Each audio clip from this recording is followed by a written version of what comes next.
പുതിയ ഈ ബസ് എന്ന് പറയുന്നത് നമ്മുടെ ഓർഡിനറി ബസ്സുകളെ മാറ്റുന്നതിന് വേണ്ടിയാണ്. ബഹുമാനപ്പെട്ട ധനകാര്യ മന്ത്രിയുടെ ബഡ്ജറ്റിൽ അദ്ദേഹം പറഞ്ഞിട്ടുണ്ട്, ഗ്രാമപ്രദേശങ്ങളിലും ചെറിയ നഗരങ്ങളൊക്കെ ഉൾപ്പെടുന്ന നമ്മുടെ ഉൾപ്രദേശങ്ങളിൽ മലയോര മേഖലയിലും പഴയ വണ്ടി മാറ്റിക്കൊണ്ട് പുതിയ ഓർഡിനറി ബസ്സുകൾ 30 സീറ്റാണ് ഈ വണ്ടിയുടെ കപ്പാസിറ്റി, നിന്ന് പോകാനും കഴിയും.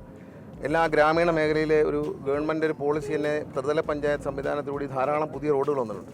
അപ്പോൾ അവിടെയെല്ലാം പൊതുഗതാഗതം എന്നുള്ളതാണ്. പലപ്പോഴും നമ്മൾ ഗ്രാമീണ മേഖലയിൽ പോകുമ്പോൾ വണ്ടികൾ ആളില്ലാതെ പോവുകയാണ്, ഡീസൽ വെറുതെ പോവുകയാണ്. അപ്പോൾ ഡീസൽ ലാഭിക്കുക എന്നുള്ള ലക്ഷ്യത്തോടെയാണ് പുതിയ വണ്ടിയിലേക്ക് മാറുന്നു. അതിൻ്റെ ഭാഗമായിട്ട് ട്രയലാണ് ഈ വണ്ടി.